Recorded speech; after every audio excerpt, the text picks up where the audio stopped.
جلوہ فرما علماء کرام، سادات کرام، میرے سنی جنتی بھائیو، السلام علیکم ورحمۃ اللہ وبرکاتہ۔ حمداً کثیراً طیباً طاہراً للہ الواحد القہار، توصیفاً تعظیماً تکریماً لنعت سید الابرار۔ الحمدللہ الحمدللہ نحمدہ ونستعینہ ونستغفرہ ونؤمن به ونتوکل علیہ ونعوذ باللہ من شرور انفسنا ومن سیئات اعمالنا، من يهده الله فلا مضل له ومن يضلله فلا هادي له، ونشهد ان لا اله الا الله ونشهد ان سيدنا ومولانا محمدا عبده ورسوله، اما بعد، اعوذ بالله من الشيطان الرجيم، بسم الله الرحمن الرحيم، يا ايها الناس اتقوا ربكم الذي خلقكم من نفس واحدة وخلق منها زوجها وبث منهما رجالا كثيرا ونساء، واتقوا الله الذي تساءلون به والأرحام إن الله كان عليكم رقيبا، يا أيها الذين آمنوا اتقوا الله وكونوا مع الصادقين، يا أيها الذين آمنوا اتقوا الله وقولوا قولا سديدا يصلح لكم أعمالكم ويغفر لكم ذنوبكم، ومن يطع الله ورسوله فقد فاز فوزا عظيما۔ صدق الله العظيم وصدق رسوله النبي الأمين الكريم، ونحن على ذلك لمن الشاهدين والشاكرين والحمد لله رب العالمين۔ حضرات، آج ہم اور آپ یہاں پر دو بیٹیوں کی شادی کے موقع پر جمع ہوئے۔ بیٹی کی شادی کرنا یہ ایک ایسی سعادت مندی ہے جو اللہ تعالیٰ ہر باپ کو نہیں عطا فرماتا۔ بیٹا نعمت ہے تو بیٹی کو اللہ نے رحمت کا درجہ عطا فرمایا ہے۔ خوش نصیب ہوتا ہے وہ باپ کہ جس کو اللہ تعالیٰ بیٹی کو بڑا کر کے تعلیم و تربیت دینے کے بعد شادی کا موقع عطا فرماتا ہے۔ میں خان صاحب کو مبارکبادی دوں گا کہ اللہ تعالیٰ نے آپ کو ایک ساتھ دو بیٹیوں کو ودا کرنے کا جو موقع دیا، یہ ایک ایسی سعادت ہے جو قیامت کے دن آپ کو اللہ اس سعادت کے بدلے جنت میں مصطفیٰ کا پڑوس عطا فرمائے گا۔ یہ حدیث شریف کا مفہوم ہے۔ تو آپ دعا کریں کہ اللہ تعالیٰ دونوں بیٹیوں کو ساری خوشیاں عطا فرمائے، اور اللہ تعالیٰ وہ جس گھر میں جائے وہاں اللہ تعالیٰ انہیں ڈھیر ساری نعمتوں سے مالا مال فرمائے، اور اللہ تبارک و تعالیٰ ہماری حاضری کو قبول فرمائے۔ آئیے ایک بار بآواز بلند درود پاک پڑھ لیں۔ اللہم صلی علی سیدنا و مولانا محمد معدن الجود والکرم وعلی الکرام وابن الکریم وبارک وسلم صلاۃ و سلاما علیک یا رسول اللہ صلی اللہ تعالیٰ علیہ وسلم۔ کچھ گفتگو کریں، شادی کا موقع ہے۔ شادی سنت مصطفیٰ، مصطفیٰ کا طریقہ۔ ہم نکاح میں آتے ہیں، نکاح میں خطبہ میں چند آیتیں قرآنیہ پڑھی جاتی ہے۔ بھلے ہم نکاح سننے آتے ہیں تب ہماری عورتیں کی باتیں الگ ہوتی ہے، مرد اپنے الگ کاموں میں ہوتا ہے، پر ہمارے بزرگان دین فرماتے ہیں کہ اگر کوئی نکاح میں آئے اور آ کر کے اگر نکاح کے خطبے کو سنے تو اللہ تعالیٰ اسے 2 رکعت نفل کا ثواب عطا فرماتا ہے۔ میں آج انہی خطبہ نکاح میں پڑھی جانے والی 3 آیات جو ہے اس کے اوپر آپ کے سامنے اس کا ترجمہ اور اس پر کچھ روشنی ڈالنے کی کوشش کروں گا، تاکہ جب ہم خطبہ نکاح سنیں تو ہمیں پتا چلے کہ یہاں جو نکاح ہے، یہ جو ایک نکاح کا انعقاد ہو رہا ہے، یہ ایک ایسا رشتہ ہے، یہ ایک ایسا بندھن ہے، یہ ایک ایسا جوڑ ہے کہ جو صرف ایک لفظ سے منعقد ہو جاتا ہے۔ قاضی کہتا ہے کہ فلاں کا بیٹا اور فلاں کی بیٹی آپ نے قبول کیا، وہ ایک لفظ بولتا قبول ہے، اور اللہ تبارک و تعالی برسوں تک پالنے والی ایک باپ کی بیٹی پر اللہ تعالیٰ اسے مکمل حق اور درجہ عطا فرما دیتا ہے. تو اس نکاح میں چند آیات جو پڑھی جاتی ہے، جو ہمارے بزرگان دین نے خطبے میں رکھی ہے، اس کا ریزن کیا ہے؟ آؤ دیکھتے ہیں. پہلی آیت سورہ نساء کی پہلی آیت ہے. اللہ تبارک و تعالی ارشاد فرماتا ہے، یا ایھا الناس اتقوا ربکم الذی خلقکم من نفس واحدہ. اے لوگو ڈرو اس رب سے جس نے تم کو ایک جان سے پیدا کیا. یعنی ہم سب کی اصل ایک جان ہے، اور وہ جان کوئی اور نہیں، دنیا انہیں آدم علیہ السلام کہا کرتی ہے. یعنی ہم ایک باپ کے اولاد ہیں. اب دنیا میں کوئی تفرقہ نہیں ہونا چاہیے، یہ ہے، یہ ہے، یہ قبیلے والا ہے، یہ وہ قبیلے والا ہے. قبائل تو قرآن کہتا ہے ایک دوسرے کی پہچان کے لیے متعین ہوئے ہیں، ورنہ اصل مبدا تو تمہارا ایک ہے. تمہارے باپ کو آدم کہا جاتا ہے، اور تمہاری ماں وہ عورت ہے جسے دنیا حضرت حوا کہا کرتی ہے. اللہ فرماتا ہے لوگوں ڈرو اس سے جس نے تم کو پیدا کیا ایک جان سے. وَخَلَقَ مِنْهَا زَوْجَهَا، اور اس سے یعنی اس جان سے اللہ نے ایک عورت کو پیدا کیا. وَبَثَّ مِنْهُمَا رِجَالًا كَثِيرًا وَنِسَاءً، پھر ان دونوں کے جوڑے سے اللہ تعالیٰ نے پوری دنیا میں مرد اور عورتوں کو جو پھیلایا ہے، اس کی اصل وہ دونوں ہیں جن میں ایک کو حضرت آدم علیہ السلام اور ایک کو حضرت حوا. آپ کو میں نسائی شریف کی روایت سے ایک بات یہاں پر عرض کرنا چاہتا ہوں. جب حضرت آدم علیہ السلام کو اللہ تبارک و تعالیٰ نے جب جنت میں بنایا، اور آپ جب جنت میں رہنے لگے، آپ اکیلا پن محسوس کرنے لگے. آپ کو جنت کی اتنی ساری نعمتوں کے باوجود بھی آپ کو اکیلا پن محسوس ہونے لگا. پتا کیا چلا؟ مرد اکیلا نہیں رہ سکتا، اس کے لیے کوئی ایک چیز ضروری ہے، اور وہ کیا ہے؟ اللہ تبارک و تعالیٰ نے ان کی پسلی سے عورت کو پیدا فرمایا، اور وہ ہے حضرت حوا. جب حضرت آدم علیہ السلام نیند سے بیدار ہوئے اور آپ نے اپنے سامنے ایک حسین و جمیل عورت کو دیکھا، آپ نے اپنے ہاتھ بڑھانے کی جب کوشش کی تو آواز آئی، قم یا آدم، اے آدم ٹھہر جاؤ، تم انہیں چھو نہیں سکتے ہو. حضرت آدم نے عرض کی، اے بار الہا یہ کون ہے اور مجھے چھونے سے روکا کیوں گیا ہے؟ تو آواز آتی ہے، مہر ادا کرو. عرض کیا مہر کیا ہے؟ کہا میرے حبیب پر درود پڑھ لو، تمہارا مہر ادا ہو جائے گا. مہر ادا کرو. آج ہماری شادیاں دیکھیں، ہماری شادیوں میں خرافات زیادہ ہے، مہر کم ہے. اور اگر مہر بڑھانے کو بھی کہا جائے، اگر بھول سے باپو کہہ دے 11,700، اتنے زیادہ ہو گئے، یہ 15,000 کا ڈیزے بجاتا ہے تب اس کو زیادہ نہیں لگتا. جب یہ گناہوں پر اپنے پیسے خرچ کرتا ہے تب اسے زیادہ مہر کیا ہے؟ مدارک التنزیل کے اندر آیت مہر کی ضمن میں مولا کائنات شیر خدا رضی اللہ تعالی عنہ کا ایک قول میں آپ کے سامنے پیش کرتا ہوں.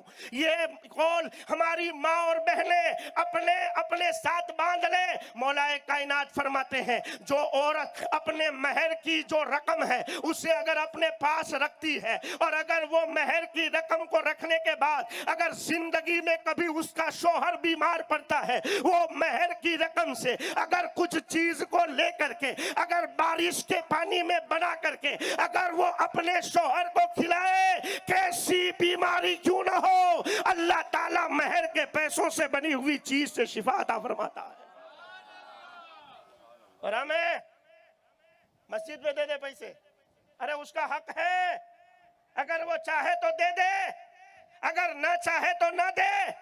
مدرسے میں دے دے، یہاں دے دے، ارے وہ عاقلہ بالغہ ہے، اگر اسے دینے ہوگے تو دے دے گی. یہ اس کا وہ حق ہے جو اسے 1400 سال پہلے مصطفیٰ جان رحمت صلی اللہ تعالی علیہ وسلم نے عطا فرمایا ہے. جب دور تھا عورتوں کو جب زندہ زمین پر گاڑا جا رہا تھا، تب بیٹیوں کو عزت عطا فرما کر شادیوں میں مصطفیٰ کے ذریعے ذریعے سے عورت کو مہر عطا فرما کر کے وہ عزت عطا فرمائی ہے کہ وہ عزت عطا فرمائی ہے کہ جب وہ عورت بعد شادی ماں بنتی ہے تو مصطفیٰ کے ضمن سے اللہ تعالیٰ اس کے قدم میں جنت کی نعمت عطا فرما دیتا ہے. تو یہ مہر ہے. اگر زیادتی انسان جتنی زیادتی کرے اللہ تعالیٰ اس میں برکت عطا فرمائے گا. آپ اٹھائیں سورہ نساء میں. خیر اللہ تعالیٰ نے ارشاد فرمایا کہ تم کو پیدا کیا ایک جان سے اور اس سے پیدا فرمائی ان کی بیوی کو. یہ دونوں جوڑا اس کا نکاح ہوا جنت میں مہر ادا کر کے. مہر کیا تھا؟ درود مصطفیٰ. درود مصطفیٰ صلی اللہ تعالیٰ علیہ وسلم. یہ پہلا جوڑا ہے. پھر اس سے اللہ تعالیٰ نے انہیں زمین پر بھیجا اور اس طریقے سے مرد اور عورتوں کا سلسلہ یعنی یہ پوری دنیا بنی. آگے اللہ فرماتا ہے وَاتَّقُوا اللَّهَ الَّذِي تَسَاءَلُونَ بِهِ وَالْأَرْحَامَ، اور ڈرو اس رب سے جس کے نام سے تم رشتے کا سوال کرتے ہو. وَاتَّقُوا اللَّهَ الَّذِي تَسَاءَلُونَ بِهِ وَالْأَرْحَامَ، یہ آیت کا جز آج کے دولہا اور دلہنوں کے لیے ہے. میں آپ کو وضاحت سے بتاتا ہوں. اللہ فرماتا ہے ڈرو اس رب سے جس کے نام سے تم رشتے کا سوال کرتے ہو. ہمارے وہاں جب جھگڑا ہو جاتا ہے آخری موڑ پر ہوتا ہے کیا کہتے ہیں؟ اللہ کے نام پہ، اللہ کے نام پہ پورا کر دو. کس کے نام سے؟ اللہ کے نام سے. ایک بات اور بتاتا ہوں میں آپ کو. شادی اتنی نہیں ہے جتنا ہم سمجھ رہے ہیں. دھوم دھام کر لیے، پھٹاکڑے پھوڑ لیے. اب یہاں پر مان لو کہ 4 5 10 دے گئے چڑھا دی. کون ولیمہ کرتا ہے ہمارے یہاں؟ ولیمہ وہ سنت ہے جو اس دور میں فوت ہوتی جا رہی ہے. ولیمہ کرو. میرے آقا صلی اللہ تعالیٰ علیہ وسلم نے اپنا آخری ولیمہ بکری کو ذبح کر کے آپ نے ولیمہ کر کے بتایا کہ ولیمہ وہ سنت ہے جسے آمنہ کا لال خوب پسند فرماتا ہے. ہماری شادیوں میں ولیمے نہیں ہوتے.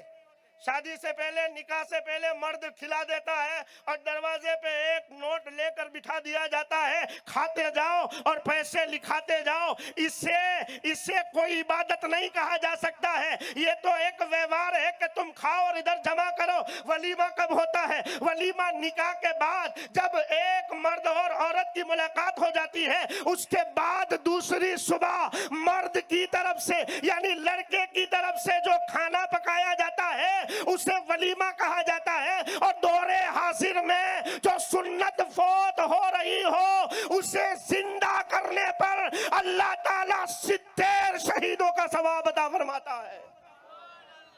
اس لیے ولیمہ کو عام کرے، ولیمہ کو چھوڑے نہیں. ولیمہ حضور کی پسندیدہ سنت ہے. اور دوسری بات میں آپ کو بتاؤں، ایک اجنبی لڑکی اور ایک اجنبی لڑکا قبیلتو کے ذریعے سے خالی تین لفظ بولیں گے، قبیلتو، اور وہ ایک ہو جائیں گے. اچھا، یہاں علماء اکرام بیٹھے ہیں. پوری دنیا کے علماء اکرام اگر یہاں جمع ہو جائے اور وہ اگر کسی لڑکے سے کہے کہ ہم سب مل کر کے کہتے ہیں کہ آج ہم نے تیرا رشتہ تیرے باپ سے ختم کر دیا، ہوگا ختم؟ لیکن اگر یہی رشتہ اگر مرد عورت کو کہہ دے گا طلاق تو یہ رشتہ ختم ہو جائے گا. لیکن اگر پوری دنیا کے علماء اگر یہاں پر جمع ہو کر یہ کہے کہ اے لڑکے یہ لفظیہ جملہ بول دے، تیری ماں سے تیرا رشتہ ختم ہو جائے گا. ہے کوئی ایسا لفظ کہ جو ماں اور بیٹے کے رشتے کو ختم کر دے؟ ہے کوئی ایسا لفظ جو باپ کے رشتے کو ختم کر دے؟ وَاتَّقُوا اللَّهَ الَّذِي تَسَاءَلُونَ بِهِ وَالْأَرْحَامَ، اللہ سے ڈرو جس کے نام پر تم رشتے کا سوال کرتے ہو. اے مرد، تیرا نکاح تو ہو رہا ہے، تیرا نکاح ایک اجنبی عورت سے ہو رہا ہے. ایک اجنبی عورت تیرے نکاح میں آئے گی, تیرے نکاح میں آنے کے بعد اس سے تیرا ایک وہ رشتہ ہوگا کہ وہ تیرا لباس ہو جائے گی, تو اس کا لباس ہو جائے گا, تو اس کے عیب چھپائے گا, وہ تیرے عیب چھپائے گی, وہ تیرے لیے کھانا بنائے گی, وہ تیری خدمت کرے گی. اگر وہ تیری خدمت کرے گی تو اللہ اسے جنت عطا فرمائے گا, اگر وہ تجھے راضی رکھے گی تو اللہ راضی ہو جائے گا. لیکن اے نوجوان, تو نکاح کرنے کے بعد ایسا مت سمجھنا کہ تیرا ایک ہی رشتہ ہے بیوی کا رشتہ. تیرا باپ بھی ہے, تیری ماں بھی ہے, تیرا بھائی بھی ہے, تیرے بہن بھی ہے. ایک رشتے کے چکر میں ان سارے رشتوں کے جنازے مت اٹھا دینا.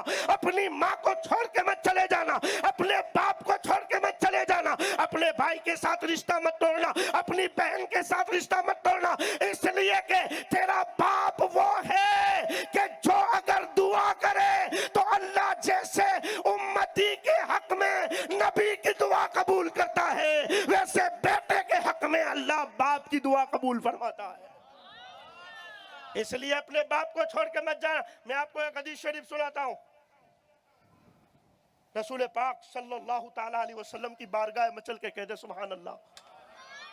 ایک صحابی آئے اپنے باپ کی شکایت کرنے کے لیے, اپنے والد کی شکایت کرنے کے لیے کہ میرا باپ میرا مال خرچ کرتا ہے.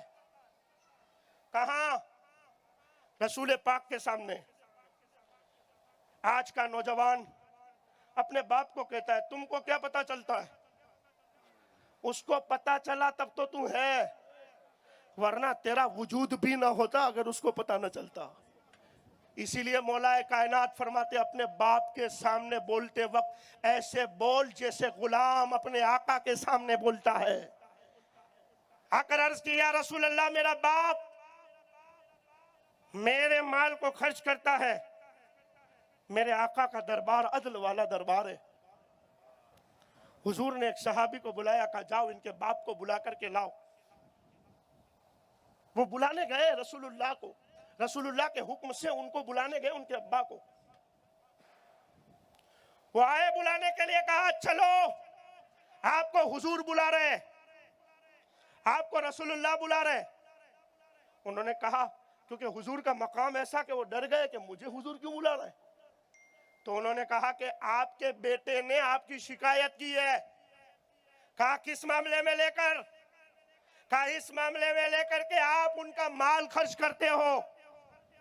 یہاں پر میں آپ کو ایک بات اور بتا دوں, آج دوستوں پر 1000 روپے خرچ کرنے کا تیرے پاس ہے پیسہ, ہوٹلوں میں بل دینے کا ہے, لیکن اگر کونے میں بیٹھے ہوئے باپ نے اگر 200 کا سوال کر لیا تو تو کہتا ہے میرا دھندا نہیں ہے. آج تیرے پاس فیس بک اور واٹس ایپ کے ذریعے سے تجھ تک منسلک ہونے والے لوگوں پر قربان کرنے کے لیے پیسہ ہے. یاد رکھ سرکار اعلیٰ حضرت فتوی رضویہ شریف میں لکھتے ہیں 100 ولی ایک طرف دعا کرے اور تیری ماں ایک طرف دعا کرے, اگر تو پیر کو بھی دے رہا ہے اور پیر کے پیر کو بھی دے رہا ہے, لیکن اگر تیری ماں کو نہیں دے رہا ہے, اگر تیرے باپ کو نہیں دے رہا ہے, تو یاد رکھ فتوی رضویہ میں سرکار اعلیٰ حضرت فرماتے ہیں 100 ولی ایک طرف دعا کرے اور ماں ایک طرف دعا کرے, 100 ولی سے پہلے اللہ تعالیٰ تیری ماں کی دعا قبول فرماتا ہے. یہاں تو ماں کے پاس بیٹھنے کا بھی ٹائم نہیں ہے.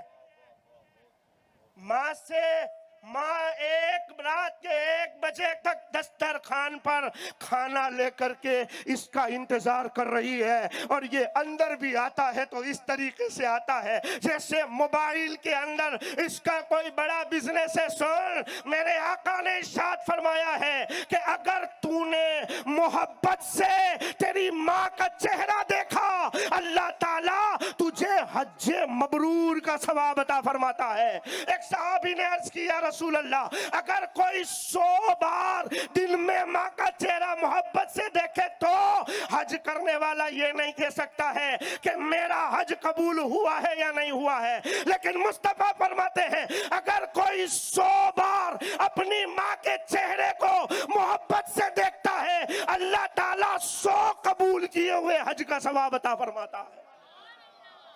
اور یہاں ہمارے پاس ماں کے پاس بیٹھنے کا بھی ٹائم نہیں ہے.